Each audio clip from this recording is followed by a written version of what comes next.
সাঁতার না শিখে যদি আপনি পানির মধ্যে ঝাঁপ দেন তাহলে আপনি ডুবে যাবেন। ঠিক একইভাবে ব্যবসা না শিখে যদি ব্যবসা করতে যান তাহলে অল্প দিনের মধ্যেই আপনার ব্যবসায় লাল বাতি জ্বলবে।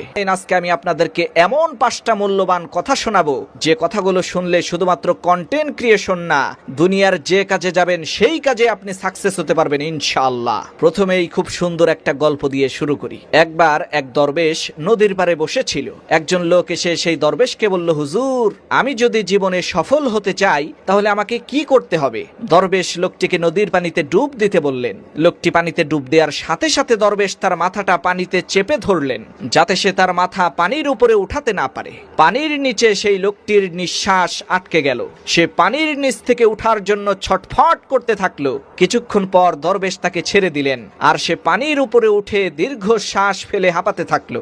দরবেশ তাকে জিজ্ঞেস করলেন, তুমি যখন পানির নিচে ছিলে তখন তুমি কি করতে চেয়েছিলে? সে বলল, আমি পানির উপরে উঠতে চেয়েছিলাম। দরবেশ বললেন, সেই সময় কি তোমার দুনিয়ার অন্য কোনো কথা মনে ছিল? সেই লোকটি বলল, না, দুনিয়ার কোনো কিছুর কথাই আমার মনে ছিল না। আমার শুধুমাত্র একটাই উদ্দেশ্য ছিল যে আমি কিভাবে পানির নিচ থেকে উপরে উঠে আমার প্রাণ রক্ষা করব। তখন দরবেশ বললেন, ঠিক এইভাবে একটা লক্ষ্য আর উদ্দেশ্য নিয়ে কাজ করো, তাহলেই তুমি সফল হতে পারবে। প্রিয় বন্ধুরা, অধিকাংশ মানুষ সফল হতে পারে না কারণ তাদের লক্ষ্য আর উদ্দেশ্য ঠিক নাই।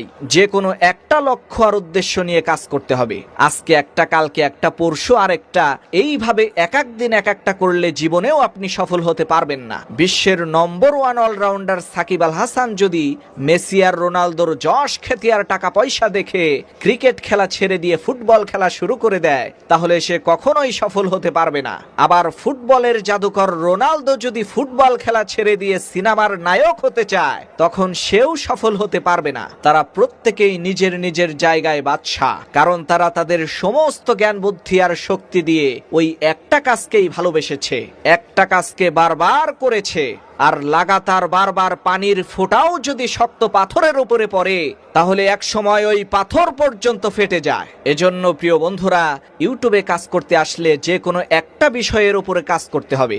আজকে এডুকেশন ভিডিও তৈরি করলেন, আগামীকাল আবার ফানি ভিডিও তৈরি করবেন, এমনটা করলে হবে না। যে কোনো নির্দিষ্ট একটা বিষয় সিলেক্ট করে সেই বিষয়টার উপরেই কাজ করতে হবে। প্রিয় বন্ধুরা, 2 নম্বর কথা হলো, আপনি কোন বিষয়টা সিলেক্ট করবেন এটা বোঝার জন্য একটা উদাহরণ দেই। ধরেন আপনার খুব বিরিয়ানি খেতে ইচ্ছা করেছে আর আপনার পকেটে আছে মাত্র 200 টাকা। এখন বাজারে যাওয়ার পর দেখতে পেলেন পাশাপাশি 2টা রেস্টুরেন্টে বিরিয়ানি বিক্রি করছে। একটার নাম চাইনিজ রেস্টুরেন্ট আর একটার নাম বাংলা রেস্টুরেন্ট। এখন যে চাইনিজ রেস্টুরেন্ট আছে সেটা খুবই সুন্দর করে সাজানো